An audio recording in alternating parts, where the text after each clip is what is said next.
Terima kasih atas kesempatan untuk mendalami bersama-sama dengan komunitas Doa Kerahiman Ilahi Satora Santo Thomas Rasul yang di Bojong, tapi ternyata warganya dari segala penjuru ujung bumi. Terima kasih, kita akan mendalami sejenak satu permenungan kecil mengenai Maria di bawah salib yang saya tujukan untuk anggota komunitas Doa Kerahiman Ilahi.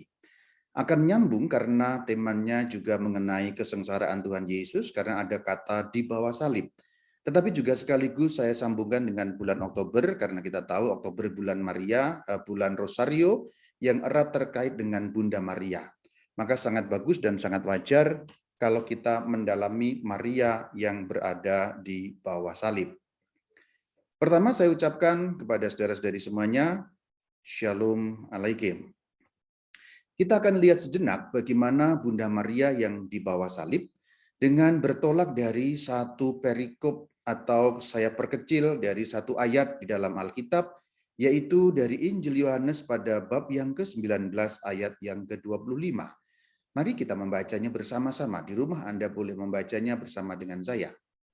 Dekat salib Yesus berdiri ibunya dan saudara ibunya, Maria istri Klopas dan Maria Magdalena.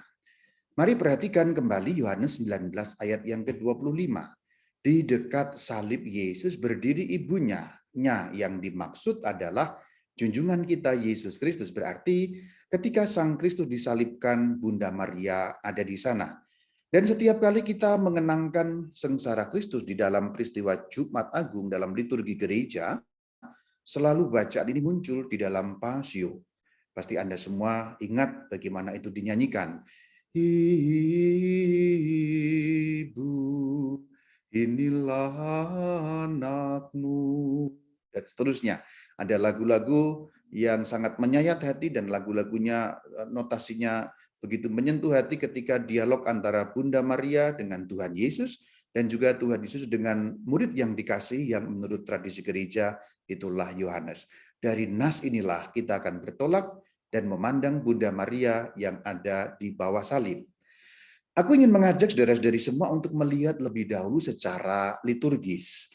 Ternyata kalau kita merayakan liturgi gereja dalam misa harian setiap hari, kita akan menjumpai perayaan liturgis yang bernama perayaan wajib Santa Perawan Maria yang berduka cita pada setiap tanggal 15 September. Jadi kalau Anda ke gereja pada tanggal 15 September, ya kecuali hari Minggu, karena kemudian menjadi kalah dengan hari Minggu, tapi kalau hari biasa, kita akan merayakan Santa Perawan Maria yang berduka cita. Satu hari sebelumnya, yaitu tanggal 14 September, adalah hari yang dinamakan Hari Pesta Salib Suci.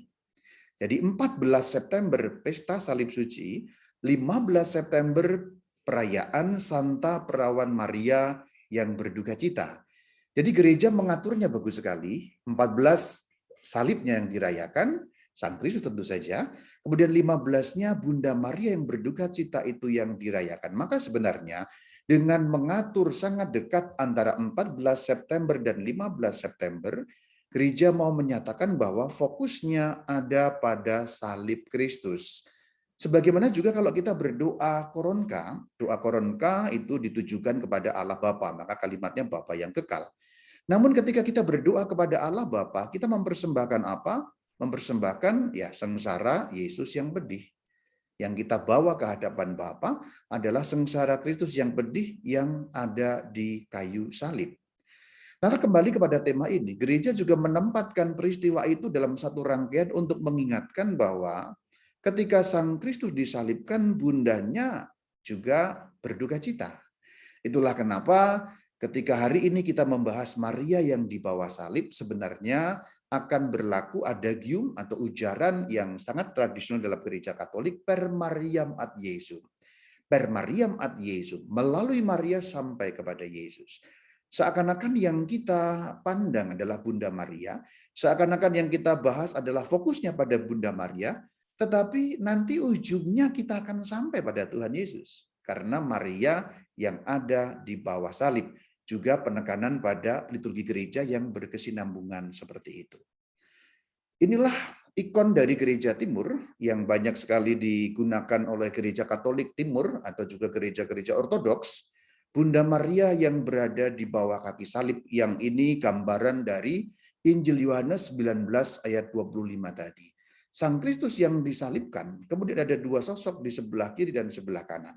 Umumnya Bunda Maria digambarkan di sebelah kanan, dan Santo Yohanes Penginjil digambarkan berada di sebelah kiri. Bunda Maria umumnya digambarkan dengan menggunakan sapu tangan, dan dari matanya itu keluar air mata. Karena itulah kita menyebutnya Bunda Maria yang berduka cita. Gambar ikon ini juga agak-agak dekat dengan kerahiman ilahi, karena Anda perhatikan dari sobekan lambung Kristus digambarkan ada dua sinar, yaitu merah. Memang kecil sekali, kalau Anda pakai HP mungkin tidak kelihatan, tapi kalau pakai komputer dan laptop akan kelihatan. Di lambung atau di bagian sisi Tuhan Yesus itu ada luka, kemudian digambarkan keluar dua aliran. Yang satu berwarna biru, yang satu berwarna merah. Bukankah kalau kita memasang gambar kerahiman ilahi, dua aliran itu yang keluar, ya, warna merah dan warna biru, sebagaimana dituliskan di dalam Injil Yohanes, ketika Sang Kristus wafat, keluarlah darah dan air ketika ada seorang prajurit yang menombak bagian sisi beliau. Mari kita lanjutkan pembahasan Bunda Maria di bawah salib. Nah, Bunda Maria yang di bawah salib itu memberikan inspirasi. Adegan-adegan di bawah salib itu memberikan inspirasi kepada seorang seniman besar dari Italia yang bernama Michelangelo. Dia membuat sebuah patung yang sangat legend, yang sangat terkenal di seluruh dunia, dikopi di berbagai tempat. Mungkin Anda kalau melihat patung-patung seperti ini sangat sering. Ini aslinya ada di Roma sana, yang dibuat oleh seniman Italia besar yang bernama Michelangelo. Dan patung seperti ini, yaitu patung yang menggambarkan Bunda Maria yang memangku jenazah Yesus, itu namanya patung Pietà. Pietà itu dalam bahasa Italia, ya. Pietà itu kalau diterjemahkan ke dalam bahasa Inggris itu compassion. Jadi kalau terjemahannya Pietà itu compassion. Compassion dalam bahasa Inggris itu diambil alih dari kata di dalam bahasa Latin compassio. Compassio itu bahasa Latinnya. Compassion itu bahasa Inggrisnya, compassio itu bahasa Latinnya. Kalau kita membedah kata compassio, kita bisa menguraikannya menjadi dua kata. Dari kata co dan passio. Co itu bersama. Passio kita tahu, kalau kita ingat peristiwa Jumat Agung, selalu kita mengenangkan kisah sengsara Tuhan kita Yesus Kristus, yang dalam bahasa populer, bahasa Latin, itu disebut sebagai apa? Disebut sebagai passio. Jadi passio itu kisah sengsara atau kesengsaraan. Maka ketika disebut ini patung Pietà, itu patung compassion, compassio, co-passio, itu mau menekankan bahwa Bunda Maria yang di bawah salib, itu Bunda Maria yang berkompasio. Sengsara bersama dengan Kristus. Menjadi rekan bersengsara dari Sang Kristus. Tentu saja Bunda Maria tidak bersengsara secara fisik, karena yang menanggung semuanya adalah baginda junjungan kita Yesus Kristus. Yang didera, yang dicambuk, yang dilukai dengan berbagai macam ya pukulan dan sebagainya, itu yang dipaku pada kayu salib adalah badannya, tubuhnya Sang Kristus. Tetapi bukan berarti Bunda Maria terbebas dari rasa sakit. Kita tahu seorang ibu kalau melihat anaknya, anak yang diasuhnya sendiri, yang dilahirkannya sendiri, yang disusuinya, yang dirawatnya dari bayi, diperlakukan dengan cara yang seperti itu, maka pastilah Bunda Maria juga menderita, saudara-saudari. Maka Bunda Maria yang di bawah salib adalah Bunda Maria yang berkompasio, Bunda Maria yang ikut bersengsara bersama dengan Kristus. Itulah kenapa pada hari Sabtu setelah hari Jumat Agung, kebiasaan tradisi devosi dan liturgi gereja itu mengenangkan Bunda Maria yang berduka cita juga. Bunda Maria yang turut bersengsara bersama dengan Sang Kristus karena putranya menderita dan putranya wafat. Itu kita lihat dari sisi liturgi. Sekarang aku akan melihat kepada sisi devosi. Aku akan mengajak sekarang kita lihat apakah ternyata ada devosi Maria di bawah salib. Ternyata ada, saudara-saudari. Dan kita harus mundur ke berabad-abad yang lampau, yaitu dari tahun 1239. Yaitu 5 tahun setelah pendirian Ordo Servit atau yang sering disebut sebagai Ordo Hamba-Hamba Maria, yang didirikan di Monte Senario, 7 orang pendirinya menetapkan duka Maria yang berdiri di bawah salib sebagai devosi utama dalam ordo mereka. Jadi ini tahun 1239. Sudah ada yang lahir? Pak Gunawan sudah? Saya kira belum ya. Tapi artinya ini berabad-abad lampau, devosi ini sudah menjadi devosi utama dalam sebuah ordo, yaitu ordo hamba-hamba Maria. Tentu ketika ordo ini menjadikan duka Maria di bawah salib atau Maria di bawah salib sebagai devosi utama mereka, bukan berarti devosi itu baru muncul tahun 1239 ya. Artinya sudah ada devosi-devosi sebelumnya. Hanya kemudian Ordo Servit ini mengangkat secara resmi devosi Maria di bawah salib sebagai devosi yang paling penting di dalam ordo mereka. Itulah kenapa Ordo Servit disebut Ordo Hamba-Hamba Maria, justru karena devosi utama dalam kelompok itu adalah Maria yang berdiri di bawah kaki salib. Nah, seperti yang sudah digambarkan di bagian depan yang sudah saya tampilkan juga ikonografinya tadi. Kemudian sejarah berlanjut. Sebelum abad ke-16, artinya sebelum abad ke-16 berarti di Eropa situasinya belum terjadi perpecahan akibat protestantisme. Romo Martin Luther belum protes. Kemudian juga kelompok-kelompok yang memprotes Romo Martin Luther juga belum memprotes, belum saling protes. Artinya gereja Katolik masih dalam keadaan baik-baik saja. Sebelum ada abad ke-16 belum terjadi gangguan-gangguan yang memecah belah kesatuan gereja Katolik di Barat. Jadi ini konteksnya begitu. Maka dikatakan sebelum abad ke-16, karena Luther itu memprotes gereja abad ke-16 dan seterusnya makin banyak perpecahannya. Oke, bukan tema kita, saya hanya menempatkan konteks historisnya, maksudnya ceritanya begitu supaya paham. Nah, duka Maria di bawah salib ini sudah dirayakan di bagian-bagian utara dari Eropa. Keuskupan-keuskupan di Jerman di bagian utara, dan juga keuskupan-keuskupan di Skandinavia dan Skotlandia. Tentu Jerman kemudian banyak menjadi Protestan, juga demikian juga Skandinavia. Tapi waktu itu semua masih Katolik. Jadi keuskupan-keuskupan masih merupakan keuskupan yang bersatu dengan gereja Katolik. Justru di bagian utara dari negeri-negeri di Eropa itulah ternyata Maria di bawah salib menjadi devosi yang dirayakan dengan cukup meriah di berbagai keuskupan. Kemudian akhir abad ke-16, yang artinya berarti sudah di bagian utara sudah banyak yang lepas ya, Jerman, Skotlandia, dan Skandinavia itu banyak sekali yang sudah menjadi Protestan. Maka dengan demikian bergeser ke bagian Eropa Selatan. Dan di bagian selatan itu dapat kita lihat bagaimana tahun 1506 para suster kabar gembira sudah merayakan pada Senin setelah Minggu Sengsara. Juga tahun 1600 oleh para suster Servit di Valencia dirayakan Jumat sebelum Minggu Palma. Ya, saya kembali kepada istilah Minggu Sengsara. Minggu Sengsara untuk yang belum tahu itu sebutan lain dari Minggu Palma. Minggu Palma itu sebutan lainnya adalah Minggu Sengsara, karena setiap Minggu Palma kita merayakan Yesus yang masuk ke Yerusalem dengan diarak dengan luar biasa meriah. Tetapi bagian selanjutnya kemudian nanti kita merayakan yang namanya Pasio. Karena pada saat Minggu Palem pasti ada bacaan kisah sengsara. Kalau tahun A diambil dari Injil Matius, kalau tahun B dari Markus, dan tahun C dari kisah sengsara menurut Injil Lukas. Nah, kemudian Injil Yohanesnya kapan, Romo? Pada saat setiap Jumat Agung, nggak pernah ganti. Jadi selalu Jumat Agung itu diambil dari pasionya Injil Yohanes. Nah, itulah kenapa Minggu Palma juga disebut Minggu Sengsara, karena ada bacaan kisah sengsara atau pasio. Maka saudara-saudari, kalau kita tadi memperhatikan bagaimana sejarah devosi itu, kemudian liturginya, ternyata fokus Maria yang di bawah salib, fokusnya tidak lain dan tidak bukan adalah sengsara Kristus. Sengsara dan wafat Kristus. Dan ini sejalan juga dengan doa Koronka. Kalau kita mempersembahkan kepada Bapa, doa Koronka sekali lagi doa yang ditujukan kepada Bapa, kan kita mengatakan Bapa yang kekal. Ya pasti semua Anda hafal ya. Kupersembahkan kepadamu tubuh dan darah, ya, jiwa dan kealahan putramu yang terkasih, Tuhan kami Yesus Kristus. Maka dikatakan tubuh dan darah. Yang apa? Kalimat selanjutnya ketika kita mengucapkan di dalam manik-manik doa Salam Maria itu kalau pakai rosario ya. Demi sengsara Yesus yang pedih.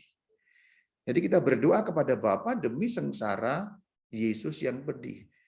Dan devosi terhadap Maria yang di bawah salib juga merupakan satu devosi yang berfokus ternyata bukan pada Bunda Maria, tapi ujungnya kita mengenangkan sengsara Kristus yang pedih itu. Mirip seperti yang didoakan setiap kali di dalam doa Koronka. Itulah kenapa kalau kita menutup doa Koronka, Allah yang kudus, kudus dan berkuasa, kudus dan kekal, Anda tahu itu dikutip dari mana? Sayangnya itu lagu itu nggak pernah muncul lagi sekarang. Pada zaman kuno itu selalu muncul kata-kata itu nyanyian sebenarnya. Allah yang kudus, kudus yang berkuasa, kudus dan kekal. Itu sebenarnya sebuah nyanyian. Nyanyian yang selalu muncul ketika kita merayakan Jumat Agung. Sayangnya memang sekarang nggak pernah dinyanyikan. Jadi penutup dalam doa Koronka itu sebenarnya adalah nyanyian untuk Jumat Agung. Ketika orang mengenangkan sengsara Kristus yang pedih, wafat Kristus yang penuh dengan kesengsaraan. Kita lanjutkan sejarahnya. Setelah tahun 1600-an, devosi itu populer di Perancis, yaitu pada Jumat sebelum Minggu Palma. Nah, Jumat itu mengenangkan hari sengsara, ditempatkan sebelum Minggu Palma yang juga merupakan Minggu Sengsara. Jadi sekali lagi, Bunda Maria di bawah salib, devosinya ada, liturginya ada, dan kemudian selalu dihubungkan dengan Kristus yang bersengsara dengan pedih. Selanjutnya, pada tahun 1674 itu diberlakukan untuk seluruh kekaisaran Jerman, terutama Jerman yang bagian selatan, Bavaria dan seterusnya, yang merupakan negeri-negeri yang masih menganut kekatolikan, karena pada waktu itu sudah zamannya Protestantisme sehingga beberapa tempat sudah mengalami konversi menjadi komunitas-komunitas gerejawi Protestan yang makin lama makin terpecah. Tapi Jerman tidak semuanya menjadi Protestan, ada bagian-bagian yang tetap menjadi Katolik. Contohnya negeri asalnya Papa Ben, ya, Paus Benediktus ke-16, beliau orang Jerman, tapi masih menjadi Katolik sejak zaman dulu sampai zaman sekarang. Nah, pesta Maria di bawah salib itu kemudian diberlakukan di Kekaisaran Jerman, terutama bagian yang masih menganut kekatolikan. Kemudian pada tahun 1668, pesta itu dirayakan oleh para servit. Ingat di bagian depan tadi, Ordo Hamba-Hamba Maria, setiap tanggal 15 September dengan fokus pada 7 duka Santa Perawan Maria. Kemudian berkembang. Nah, dari situlah kemudian kita mengenal 7 duka Santa Perawan Maria. Sejarahnya dari situ. Karena mulai dari tahun 1668, mulai tahun itu tanggal 15 September, anggota-anggota Ordo Servit kemudian merayakan Maria di bawah salib, tapi dengan pengembangan. Maria di bawah salib itu melambangkan kedukaan, dan menurut tradisi gereja kemudian dikembangkan bahwa kedukaan Maria itu jumlahnya 7. Maka tanggal 15 September yang terus dirayakan gereja sampai hari ini sumbernya dari tahun 1668. Sudah begitu lama. Jadi pertama kali dirayakan, lalu gereja melestarikan terus. Kenapa Ordo Servit merayakan 15 September tadi? Karena 14 Septembernya adalah Pesta Salib Suci, mereka menempatkannya satu hari setelahnya sehingga erat sekali hubungannya dengan sengsara Kristus yang pedih. Jadi kita ingat perayaan liturgisnya tanggal 15 September tadi itu. Kemudian pada tahun 1727, tanggalnya 22 April, itu sekitar Paskah pada waktu itu, Paus Benediktus yang ke-13 itu mengeluarkan satu dekret atau keputusan yang memperluas pesta itu bagi seluruh gereja Latin. Tadinya kan hanya dirayakan Ordo Servit, atau juga dirayakan terbatas di Kekaisaran Jerman, Prancis, dan tempat-tempat yang tidak seluruh gereja, maka mulai dari tahun 1727, mulai 22 April, dinyatakan seluruh gereja merayakan itu dengan nama Septem Dolorum Beate Maria Virginis, atau terjemahan dalam bahasa Indonesia, 7 duka Santa Perawan Maria. Itulah pertama kali Kemudian gereja secara resmi memperkenalkan devosi 7 duka Santa Perawan Maria yang sebenarnya akarnya pada Maria yang di bawah salib. Karena bagaimanapun intinya ada di sana. Itulah kenapa juga mulai tahun-tahun itu dalam setiap misa dan ofisi, misa kita tahu Ekaristi ya, kalau ofisi itu sholatnya Katolik mudahnya ya. Ofisi itu doa harian seperti orang Islam itu sholatnya Katolik gitulah ya. Dinyanyikan Stabat Mater, itu lagu yang sangat legend yang diciptakan pada abad ke-14, itu yang menciptakan tuh Jacopo da Todi. Stabat Mater itu lagunya menjadi lagu yang sangat legend kalau kita mendoakan jalan salib. Itu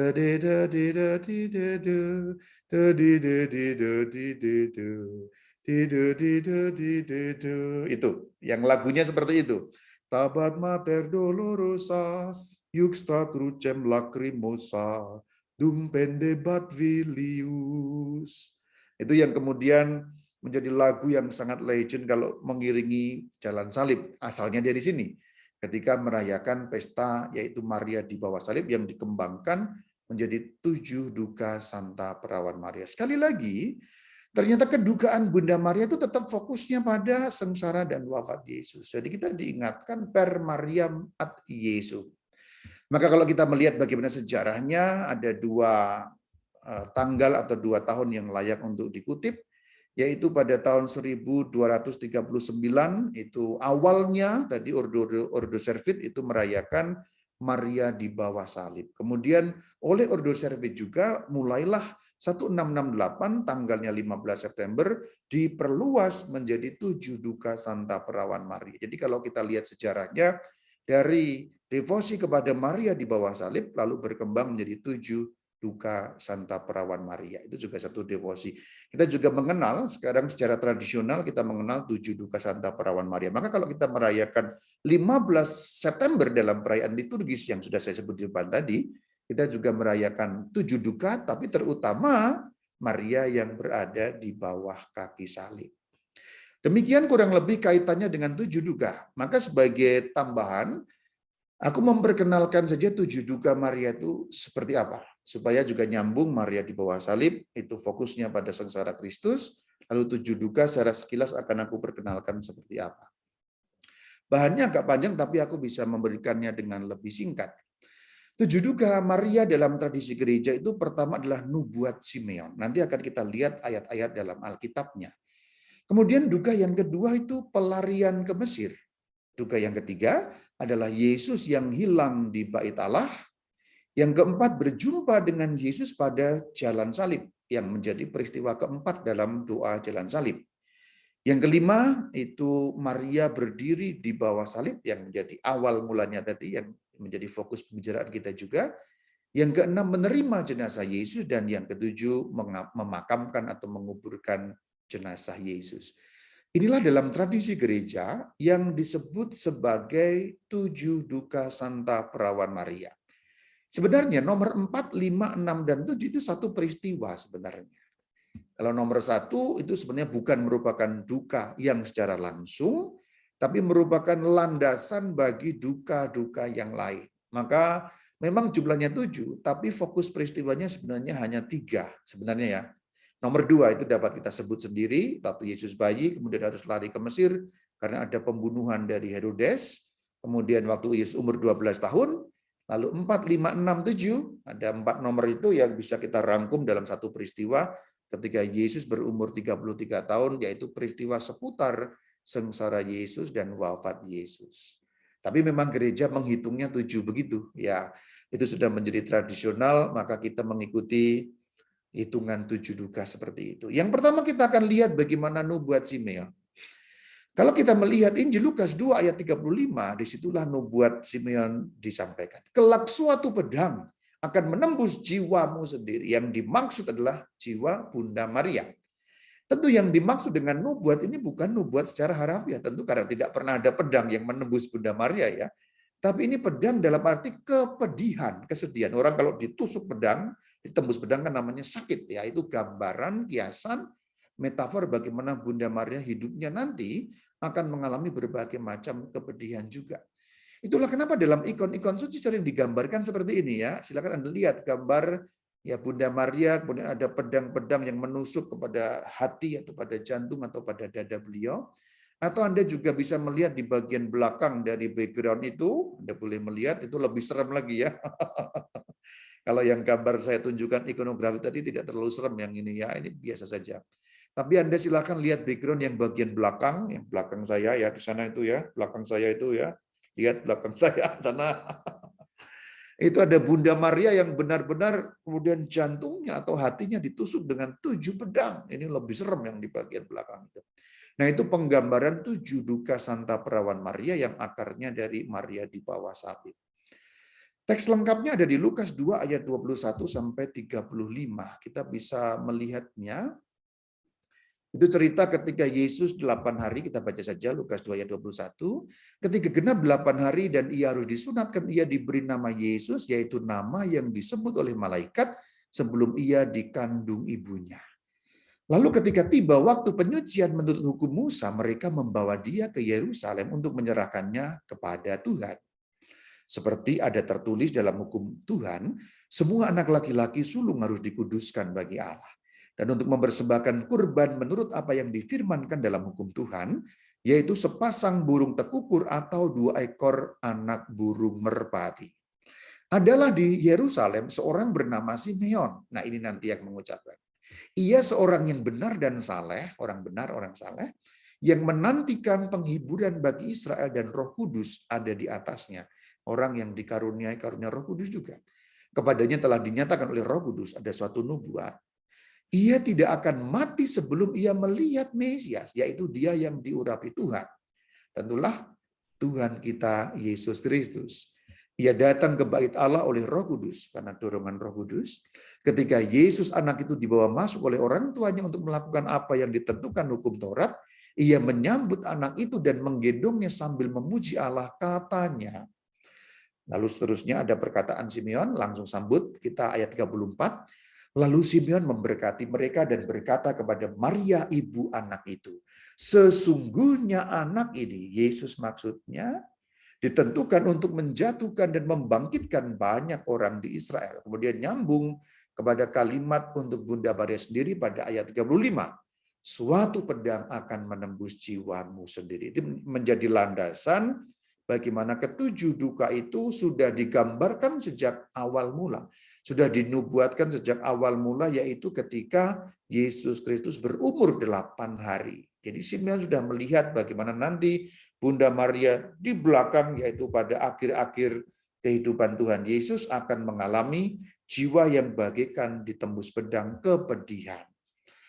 Maka kalau kita berdoa koronka, demi sengsara Yesus yang pedih, Bunda Maria merasakan kepedihan yang sama. Itulah kenapa tadi ada istilah pieta, ya, co-passio. Maka dikatakan demi sengsara Yesus yang pedih, kepedihan sengsara Yesus itu juga dialami oleh Bunda Maria di dalam jiwanya. Maka dikatakan yang ditembus pedang adalah jiwanya. Nomor 2, pelarian ke Mesir, yaitu dari Injil Matius 2 ayat 13, kemudian nyambung 14 sampai 15. Saya bacakan saja bagian-bagian yang penting. Setelah orang Majus berangkat, kemudian ada malaikat tampak kepada Yesus, bangunlah, ambillah anak itu serta ibunya, larilah ke Mesir, karena ada ancaman dari Herodes. Lalu ayat 14, Yusuf pun bangun, diambilnya anak itu serta ibunya malam itu juga.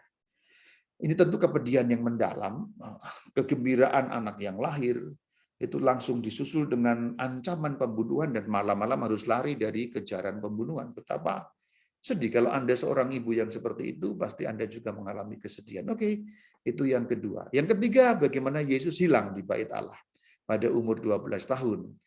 Yaitu Injil Lukas mulai dari bab 2 ayat 41, 42 dan seterusnya. Yesus telah berumur 12 tahun, terus nyambung, nanti Anda bisa membacanya sendiri supaya cukup waktunya ya. Ayat 44 terus nyambung, nanti saya bacakan bagian yang cukup penting di bagian terakhir. Setelah mencari berhari-hari nggak ketemu, akhirnya ketemu, ayat 48. Ketika orang tuanya melihat Yesus, tercenganglah mereka, lalu kata ibunya, "Nak, mengapa engkau berbuat demikian terhadap kami?" Nah, itu kesedihan, perkataan kesedihan. Kenapa sih? Kenapa berbuat demikian terhadap kami? Lihat, bapakmu dan aku dengan cemas, sedih sekali. Ya, anak 12 tahun, Anda harus membayangkan bahwa Yerusalem itu jauh dari, mereka tinggal di Nazaret di utara ya.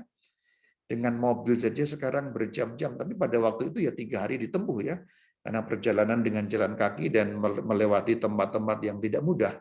Jadi kalau kehilangan anak dengan situasi seperti itu di kota besar, Nazaret itu agak kecil pada masa kuno, Yerusalem itu kota besar, jadi bisa terjadi apapun di Yerusalem, apalagi pada waktu itu Paskah, semua orang berkumpul, juga ada copet, ada penjahat juga, tentu sangat cemas mencari Yesus kecil yang berumur 12 tahun. Tapi apa kemudian jawabannya? Dikatakan, mengapa kamu mencari aku? Tidakkah kamu tahu bahwa aku harus berada di dalam rumah Bapakku? Mereka tidak mengerti, tetapi apa dikatakan? Maria menyimpan semua itu di dalam hatinya. Belum ngerti pada waktu itu, tapi nanti kemudian akan mengerti berangsur-angsur. Yang keempat, berjumpa dengan Yesus tidak ada ayat yang khusus di dalam Alkitab, tapi ini merupakan tradisi doa dalam jalan salib. Tapi meskipun tidak ada ayat yang khusus, tentu kita dapat menyimpulkannya dari yang kelima, yaitu Maria di bawah salib, yang ada ayatnya. Yohanes 19:25. Artinya, kalau Bunda Maria ikut sampai di bawah kaki salib, pasti beliau mengikuti setapak demi setapak jalan salib putranya. Kan tidak mungkin tiba-tiba langsung ada di bawah salib begitu saja. Pasti mengikuti dan pasti ada adegan berjumpa dengan anaknya. Melihat anaknya melintas di depannya dengan hancur-hancuran, dengan tenaga yang sudah mulai habis. Nah, itu memang tidak ada ayatnya, tapi bisa disimpulkan dari ayat-ayat yang lain, terutama Injil Yohanes bagian terakhir 19 ayat 25. Ini yang sudah kita baca bagian depan tadi.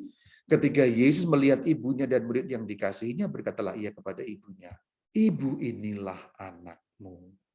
Kemudian dikatakan kepada murid itu, "Inilah ibumu." Selanjutnya, duka yang keenam itu menerima jenazah Yesus seperti yang digambarkan dalam patung Pieta tadi. Ya, tentu sulit membayangkan seperti ini kalau saya laki-laki ya. Mungkin Anda kalau ibu-ibu mungkin lebih gampang membayangkan. Katanya, ini katanya saya nggak tahu, tapi ini kata banyak orang, kalau seorang mama itu anaknya meninggal lebih dulu, itu sedihnya berkepanjangan, sedihnya lama. Itu meninggal biasa saja bisa lama sedihnya, atau mendalam sekali. Ini meninggal dengan cara yang tidak biasa, yang di luar batas kemanusiaan, pasti sedihnya berlipat-lipat. Ayatnya ada di Yohanes 19 ayat 40, ketika mengambil jenazah Yesus, mengafaninya, dan memberikan rempah-rempah menurut adat orang Yahudi. Lalu kita sampai kepada yang ketujuh, peristiwa yang ketujuh, yaitu dalam duka Bunda Maria, pemakaman Tuhan Yesus. Ya, Anda bisa membayangkan bagaimana sedihnya ya. Ya begitulah ya.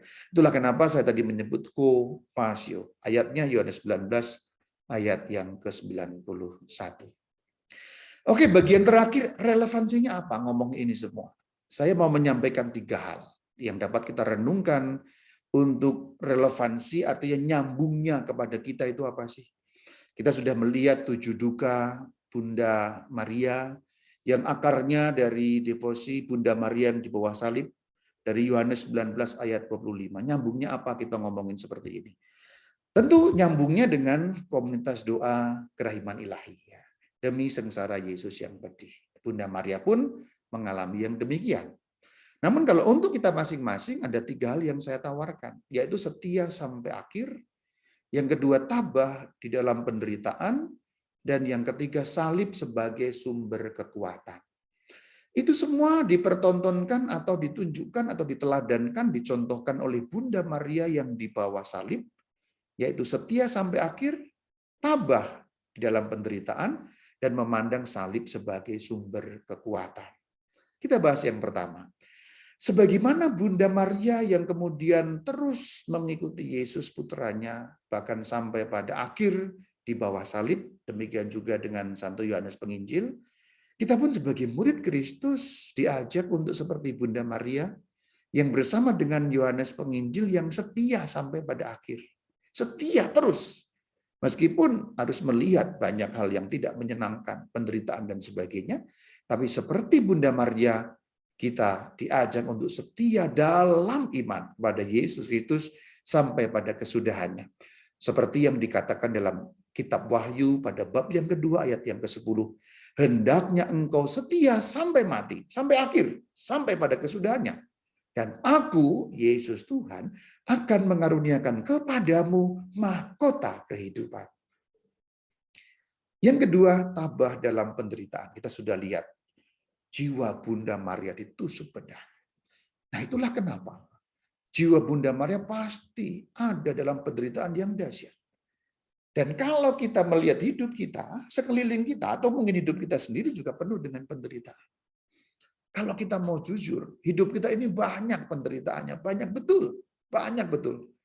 Kita ini bahagia, tapi bahagianya sebentar-sebentar. Kalau kita mau jujur melihat hidup kita ini memang ada bahagianya, tapi sebentar-sebentar. Nah, yang nyambung terus itu penderitaan. Karena memang kita berada di dunia yang penuh dengan dosa, dan juga kita masih merupakan daging dan darah, belum merupakan tubuh kemuliaan, maka kita masih menderita. Nah, disitulah seperti Bunda Maria yang berdiri di bawah kaki salib, kita diminta dan diajak untuk tabah di dalam penderitaan kita. Seperti dikatakan dalam Wahyu 13 ayat yang ke-10. Siapa yang ditentukan untuk ditawan, ia akan ditawan. Siapa yang ditentukan untuk dibunuh dengan pedang, ia harus dibunuh dengan pedang. Yang penting di sini ialah ketabahan dan iman orang-orang kudus. Jadi siapa yang ditawan itu penderitaan. Dibunuh dengan pedang penderitaan. Mungkin kita tidak ditawan. Mungkin kita tidak diancam dengan pedang, tapi ada banyak derita yang kita alami. Yang penting di sini adalah, kata kitab Wahyu, ketabahan. Seperti tabahnya Bunda Maria. Yang selanjutnya, salib sebagai sumber kekuatan. Derita akan lebih ringan kita sangga kalau kita menimba kekuatan dari salib Kristus. Sebagaimana dulu kekuatan yang menyangga Sang Kristus untuk terus berjalan sampai puncak Golgota. Kita mohon kekuatan yang sama dari kekuatan itu, kekuatan salib Tuhan untuk menguatkan kita di tengah penderitaan. Seperti yang dikatakan Rasul Petrus dalam surat pertama Petrus 2 ayat 24. Ia sendiri, ia Yesus, telah memikul dosa kita dalam tubuhnya di kayu salib, supaya kita yang telah mati terhadap dosa hidup untuk kebenaran. Oleh bilur-bilurnya, kamu telah sembuh. Jadi salib sebagai sumber kekuatan. Yesus yang disalib, bilur-bilurnya menyembuhkan kita. Aliran dua, yang biru dan yang merah itu yang menyembuhkan kita. Keluar air dan darah yang menyembuhkan kita. Sebagai penutup, aku mengutip Injil Markus 8:34 sebagai firman Tuhan mengakhiri pembicaraan kita mengenai Maria di bawah kayu salib. Setiap orang yang mau mengikut aku, ia harus menyangkal dirinya, memikul salibnya, dan mengikut aku. Dan teladan untuk melaksanakan ini kita dapatkan dari Bunda Maria yang setia sampai akhir, tabah dalam derita, dan melihat salib sebagai sumber kekuatan. Semoga renungan kali ini ada manfaatnya untuk iman saudara. Shalom alaikum. Waalaikumsalam. Karena aku selalu mengatakan Yesus yang telah bangkit. Nah, sesudah itu baru doa Bapa kami. Apakah seperti itu? Bagaimana tanggapan Romo Bayu? Ya, terima kasih Pak Frans. Mari kita pertama menggali dulu sebenarnya doa Rosario itu seperti apa karakternya. Karena kalau kita mengetahui karakter doa Rosario, kemudian kita bisa lebih tepat menanggapi apa yang sudah ditanyakan oleh Pak Frans ya. Meskipun dalam prakteknya tidak selalu tepat dalam tengah-tengah umat, tapi sebenarnya doa Rosario itu adalah doa yang berkarakter kontemplasi, artinya renungan. Merenungkan peristiwa-peristiwa dalam kehidupan Yesus Kristus, dan sering juga disebut doa Rosario itu adalah ringkasan dari cerita Injil. Maka kan ada misteri-misterinya itu. Oh, misteri itu peristiwa dalam bahasa Indonesia ya.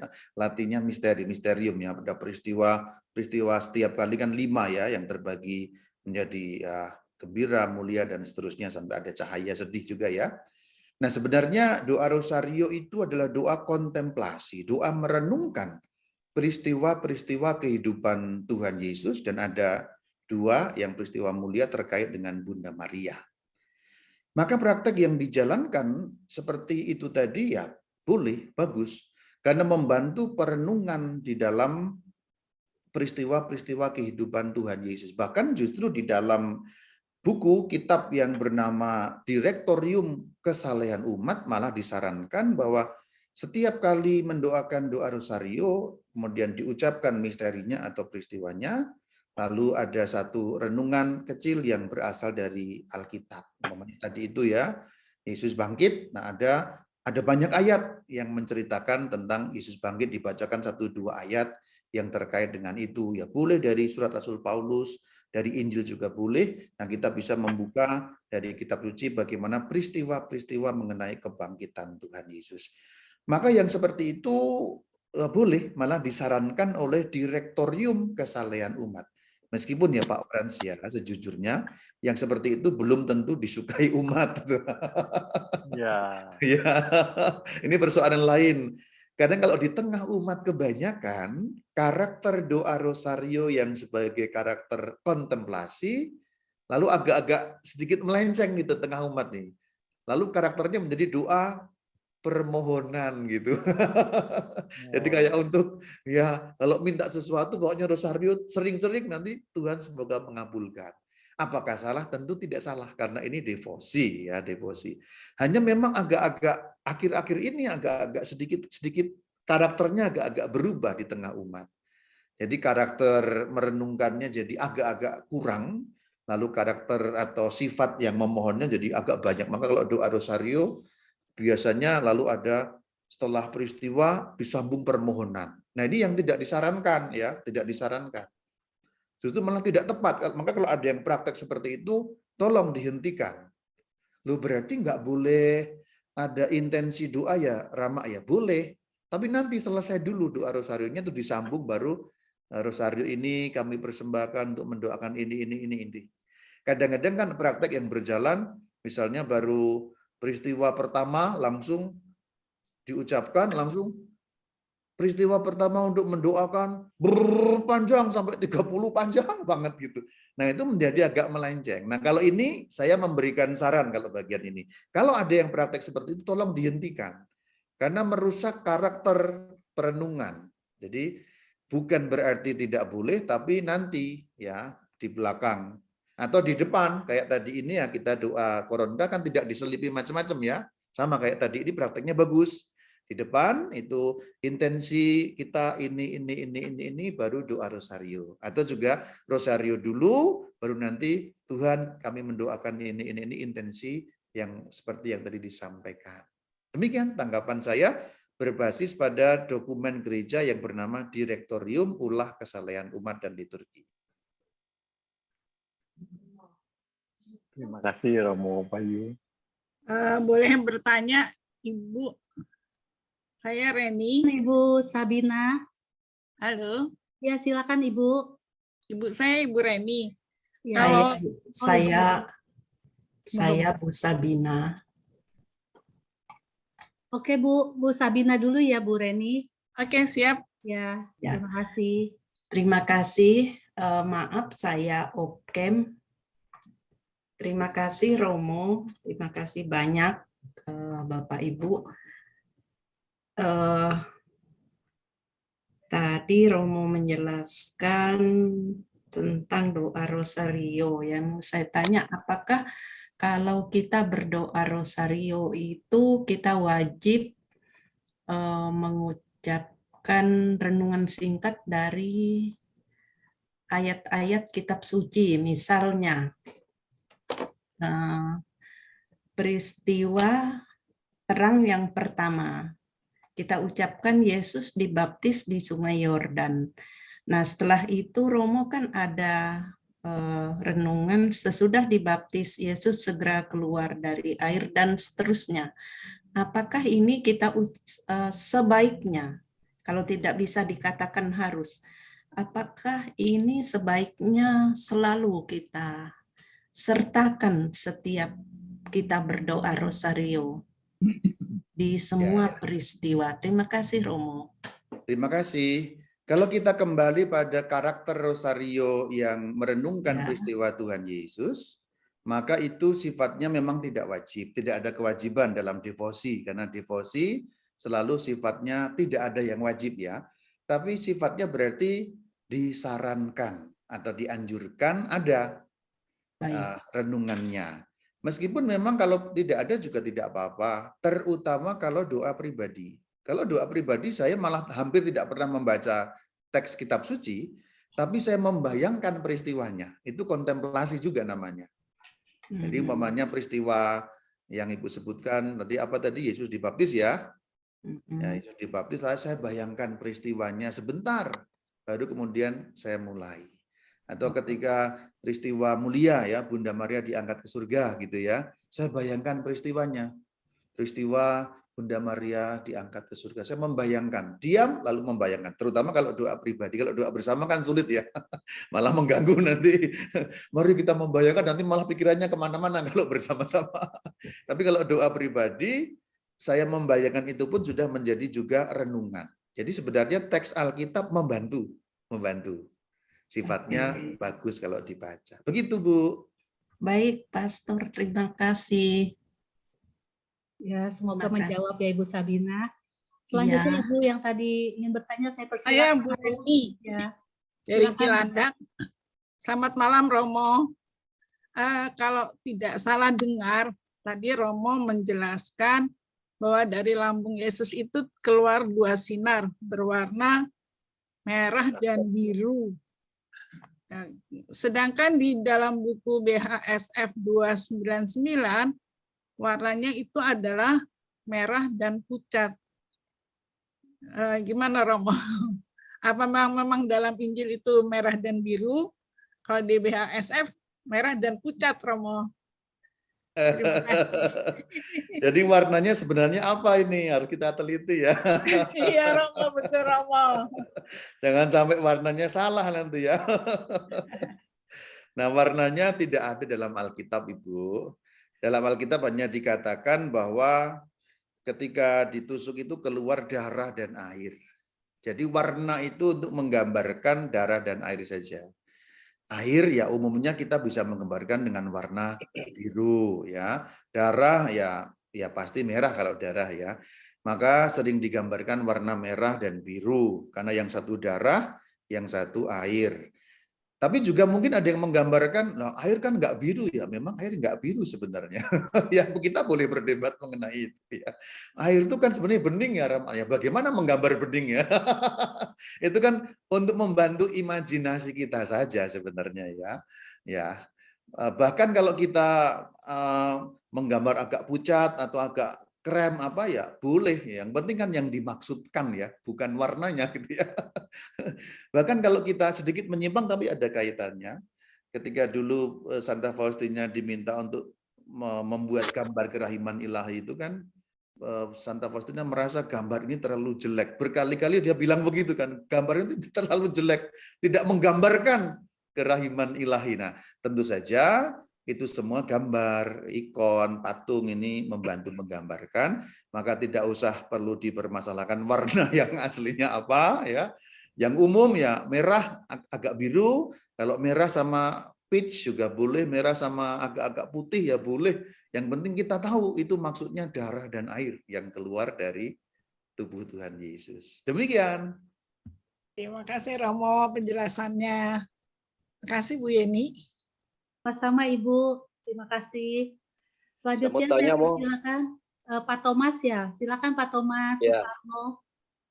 Ya, terima kasih waktunya. Romo Bayu, saya mau bertanya ini mengenai jalan salib ya.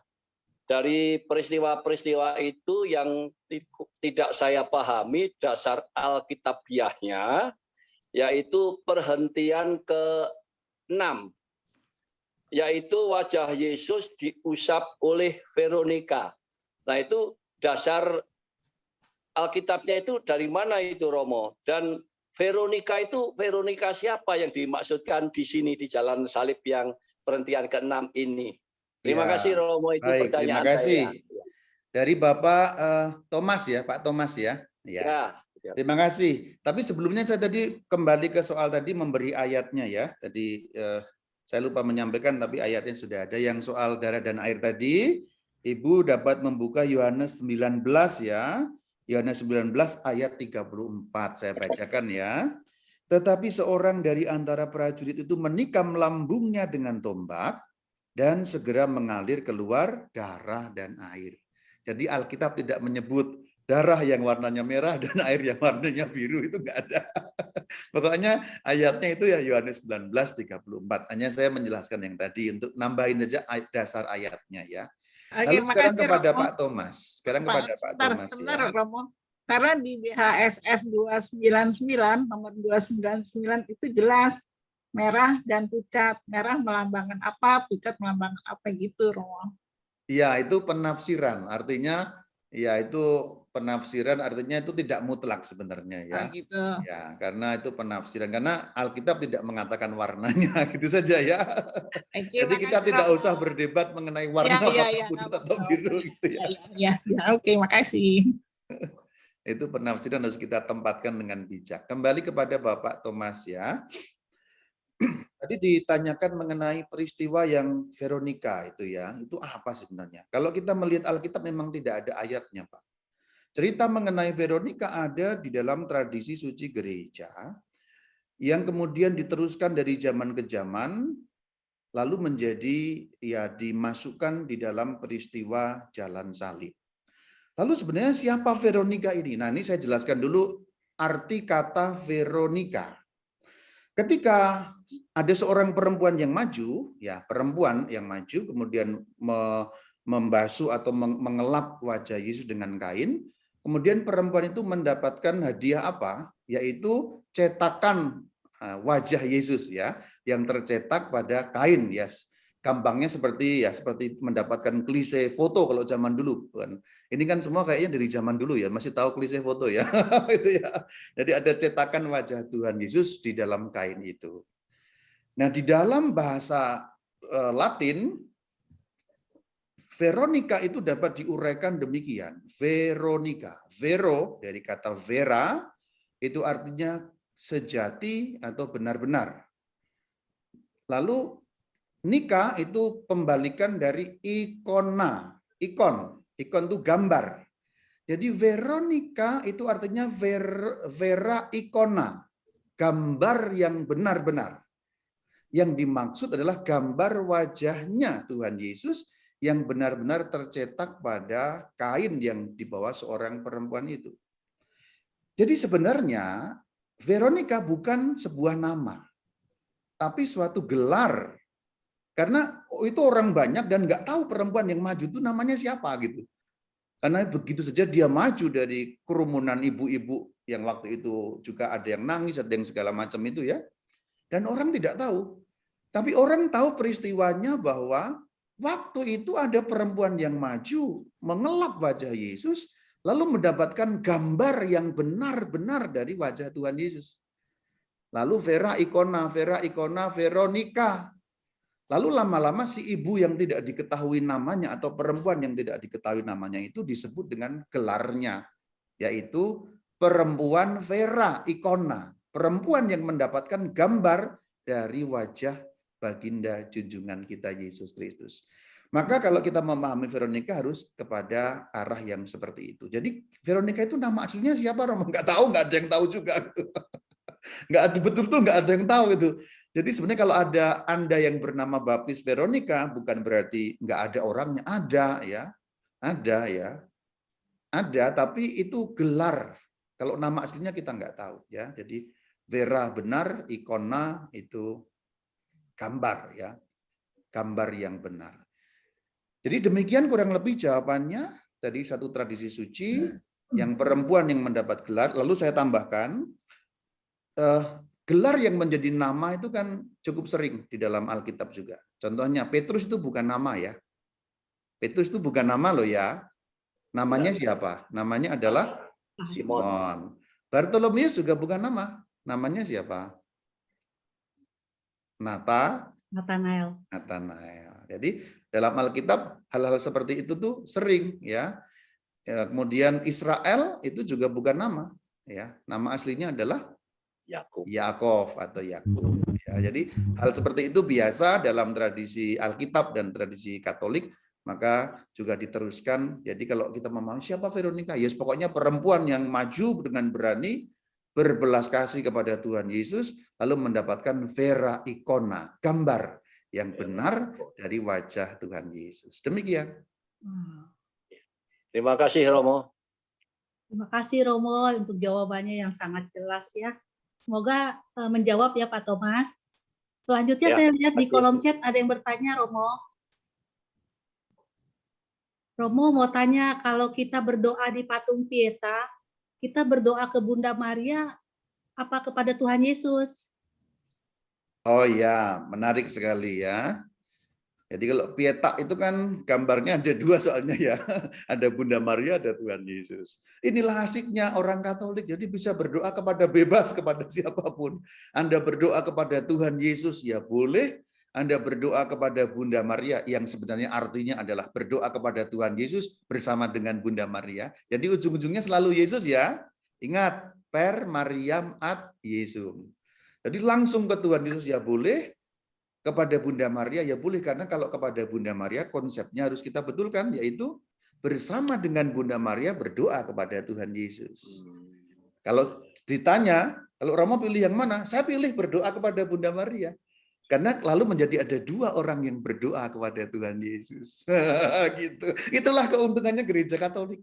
Tapi kalau Anda mau langsung, seperti kelompok-kelompok yang suka langsung itu ya, ngapain doa pada Bunda Maria? Kan yang lebih baik langsung. Ya boleh saja, tidak salah. Hanya saya beritahu nih rahasia besarnya nih ya. Kalau kita berdoa kepada Bunda Maria, yang artinya adalah berdoa bersama dengan Bunda Maria kepada Yesus. Itu selalu artinya begitu. Paling kurang kalau aku berdoa sendiri, dua orang yang berdoa. Yaitu Romo Bayu dan Bunda Maria kepada Yesus. Nah itu rahasia besar seorang Katolik harus tahu kamu ya. Gitu ya, terima kasih. Ya, terima kasih Romo untuk jawabannya. Semoga menjawab ya Ibu yang barusan bertanya. Kemudian ada pertanyaan lagi nih Romo dari Bapak FX Dharma.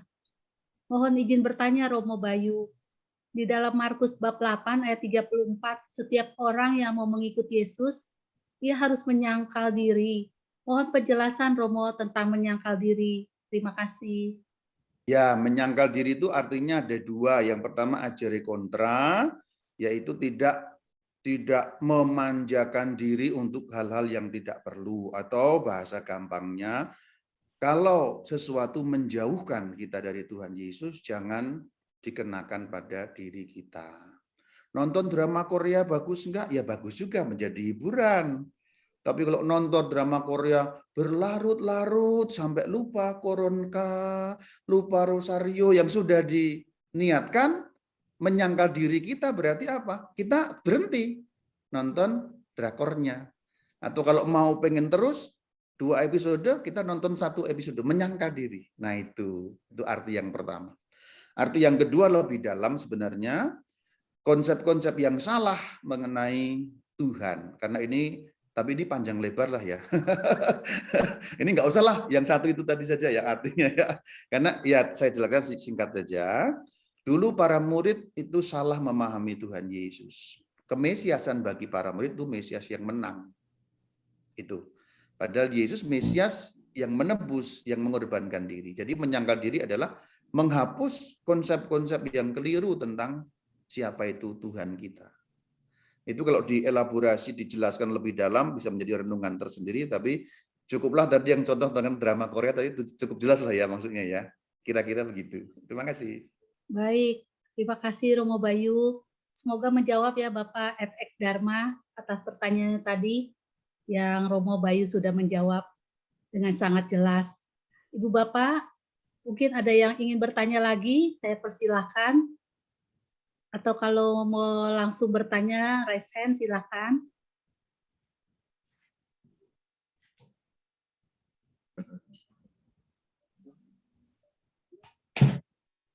Romo, ini terkait tadi ya tema kita, Romo, Bunda Maria di bawah salib. Itu kan tadi di dalam Yohanes bab 19 ayat 25 sampai 27 kan Romo ada sampaikan tadi ya. Cuman ada yang ingin saya tanya, Romo, mungkin mungkin ada sesuatu maknanya dari ayat ini, Romo.